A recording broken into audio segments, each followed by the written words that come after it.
It's that time of year again. If you're like me, you do more coloring for Christmas than any other time of year. Gifts, cards, and decorations, it's time to stock up on the red and green art supplies. But have you ever noticed that most Christmas projects kind of look childish? And I don't mean you're coloring cartoons. I'm saying that even when you color something mature and realistic, it still looks a little bit juvenile. There's something kind of kindergarten about Christmas colors. Ah, you thought it was just you, right? Nope, everyone has this problem. So today, let's talk about the Christmas clash and how to avoid it this year. In my videos, we talk a lot about the coloring issues faced by beginners and intermediates. But I've been an illustrator for 30 years now, and I had this problem yesterday. So whether you've got 30 years or 30 minutes of experience, we're all dealing with the same color issues when it comes to Christmas. Now, like I said, I'm an illustrator. I'm not a historian, and I'm not a theologian. But if I ask Mr. Google why green and red are the official colors of Christmas, he takes things all the way back to before Christmas, to the winter solstice days when everyone literally decked the halls with boughs of holly. Green leaves, red berries. And I'm sure, okay, that's probably part of it, but I don't totally buy it. The church, for the last 2,000 years, has linked several colors to Christmas. There's blue for the Virgin Mary. There's purple and gold for the gifts of the Magi, the Silver Star of Bethlehem. And you see this wide variety of color when you look at vintage Victorian Christmas cards. The red-green thing doesn't really become popular until the 20th century. Starting in the 1930s, Coca-Cola used an illustrator named Haddon Sundblom, and he built upon the Santa Claus illustrations of Thomas Nast. Sundblom, though, he basically created the link between Santa Claus and Coca-Cola Red. Around the same time, the Hallmark Company started making decorative wrapping paper at affordable prices, and this meant that for the very first time ever, everyone was looking at the same colors on the morning of December 25th. And at the same time, colored construction paper also got a lot cheaper. So public school teachers now had like closets full of this stuff, and they took their Christmas cues from popular trends of the time.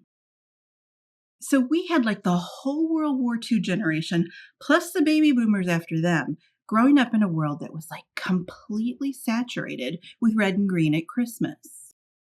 And I think all those frackin' paper chains the boomers made are the real reason you and I are fighting with this truly terrible color combination today.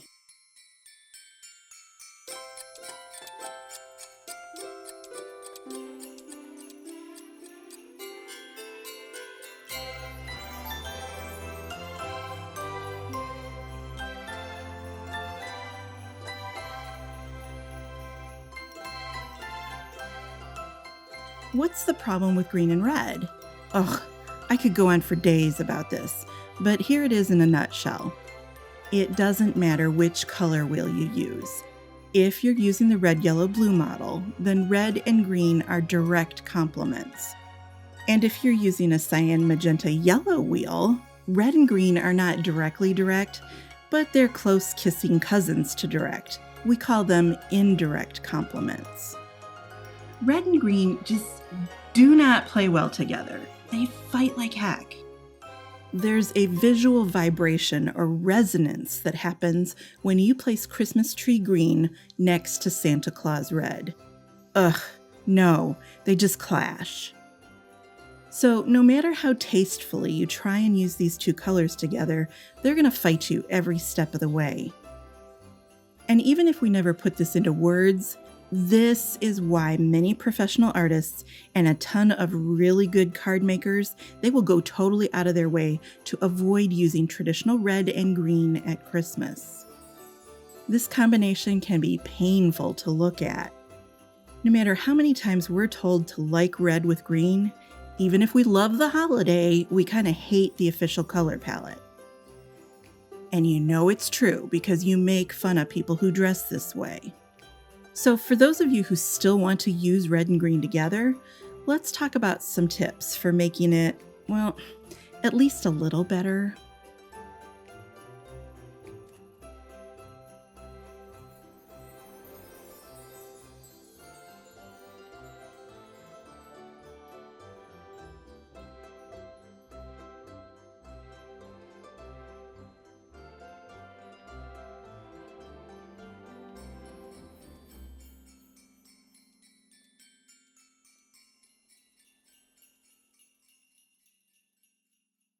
Okay, so for this first tip, keep the construction paper in mind because this stuff has been killing our eyeballs for like 80 years now. Here you go, construction paper red and construction paper green. What do these two colors have in common? Here, let me flip them to black and white to make it easier.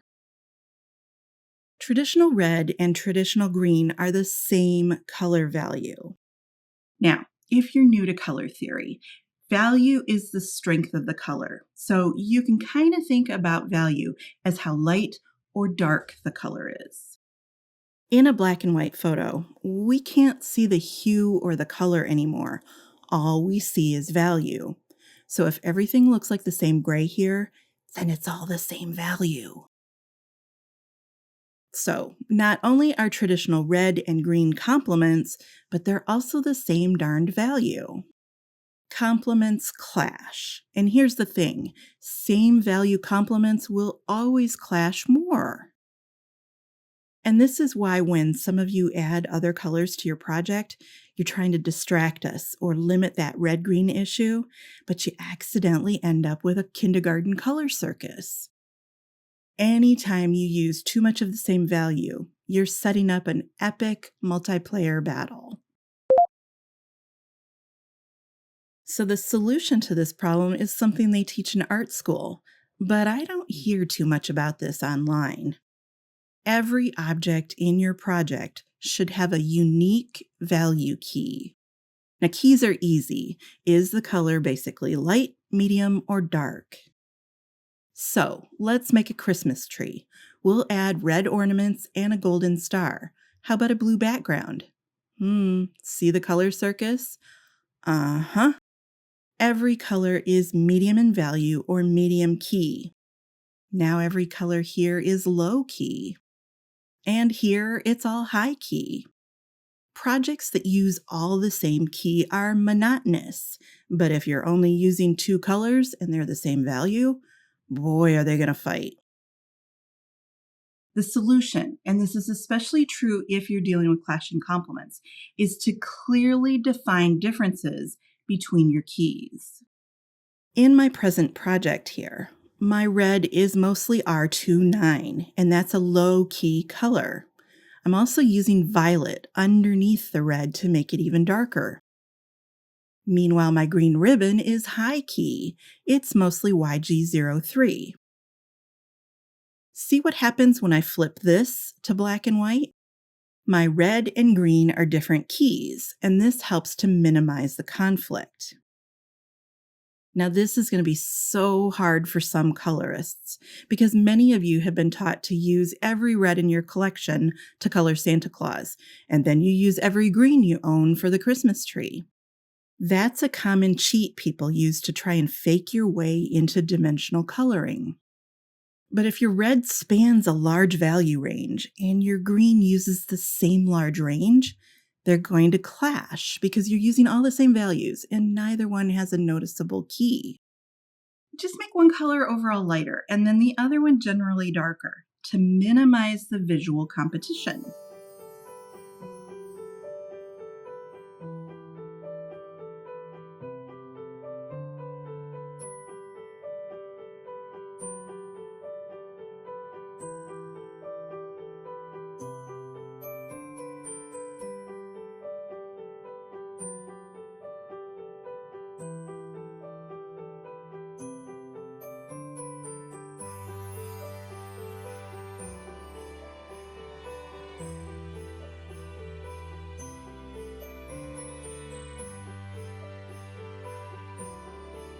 Next, solution. And honestly, the tips in today's video should not be one per project.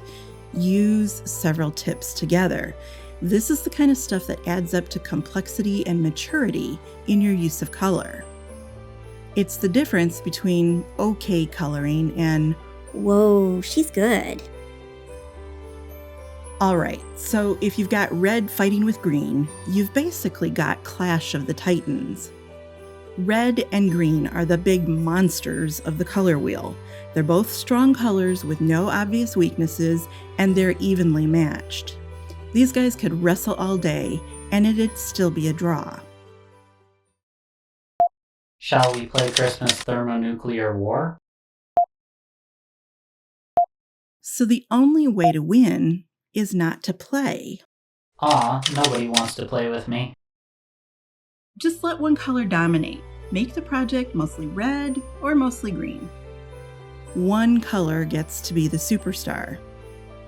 Then use the other as a pop of color rather than the main player. Now, I'll admit, here in the present project, I'm kind of testing how far I can push the limits. I'm trying to give them 50-50 placement, and not everyone will like the results. But hey, sometimes I like to walk on the wild side. This would be easier on the eyes and honestly a little more tasteful if the wrapping paper was white with little red dots. I am following all the other tips though, and that helps this cage match work better than it really should. But like I said, it's easier if you let one color do most of the talking.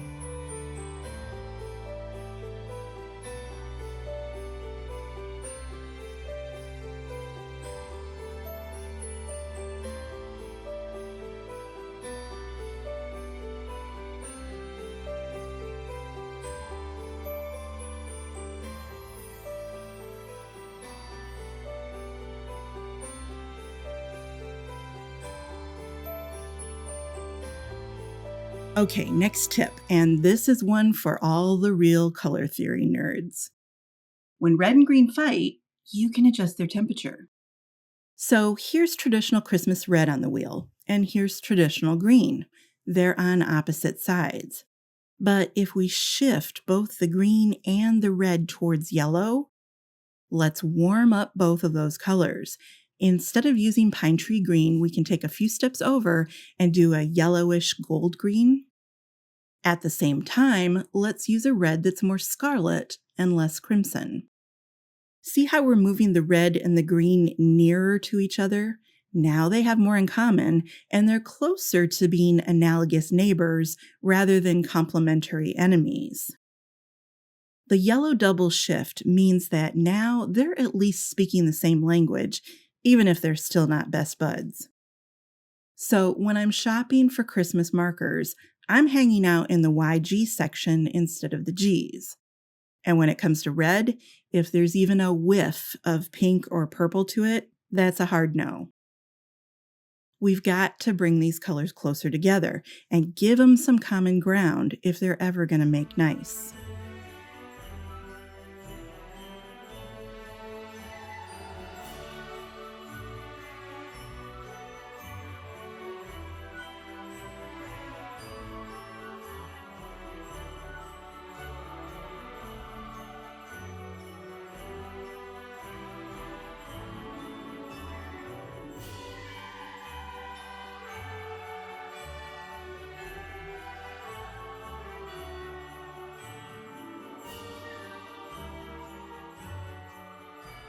In the previous tip, I recommended bringing your colors closer together with temperature.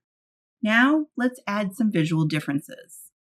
And this is another one of those things which is going to be hard for some colorists, but it's also something that the comic and the manga people, you're going to resist this one too. The reason why there are so many videos and blog articles talking about marker blending and now colored pencil blending is because that's about like 99% of what you do. Sure, sometimes you may try a nifty texture tutorial, but for the most part, colorists, especially marker people, you treat texture like it's grandma's fine china. It's reserved only for the most special occasions. Meanwhile, the world around you is full of texture. So, if you've taken any of my classes, you know I talk a lot about how realistic coloring only looks real if you use real texture. But there's another aspect of texture that I don't often mention, and yet I take advantage of this all the time. When everything on your project is smoothly blended, your audience, the viewers who are looking at your art, they get kind of bored. When you let people get bored, the first thing they do is start looking for flaws and mistakes.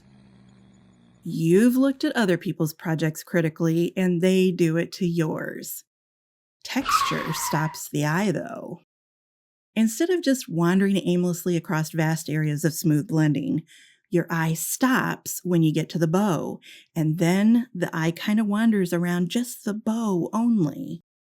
Then, after looking for a while at the bow, you're going to glance at the box, but since it's smooth, your eye eventually gets bored again and ends up back on the bow. Notice what's happening? Without me telling you to, you have mentally separated the green areas as one thing to look at and the red areas as something totally separate. What you're not doing is mushing it all together. The texture here acts like a mental fence. You see a green thing and you see a red thing, but you don't see a green and red thing. It's such a simple trick, and yet it's so effective. Texture is like the perfect tool. It's like this little magic wand that's sitting there in your pocket, but most people never pull it out to use it. And you don't have to go overboard with the texture. All you need is a little texture on the green thing or a little texture on the red thing. Easy peasy. And it's fun, too. You can totally do this. The really cool thing is that the techniques and solutions I've discussed here today, this stuff isn't unique to red and green. Yeah, you can use them when yellow and purple clash, or for blue versus orange. But really, I work these concepts into most, if not all, of my major coloring projects. Value keys, dominant colors, temperature shifts, and texture. You can see all of them used in my big coloring project from last year, a basket full of Christmas ornaments. I have a 3-part series where I walk you through how I colored the major ornaments. And in those videos, I hit each of today's tips with different colors and a different emphasis. You can watch the vintage trimmings project come to life here.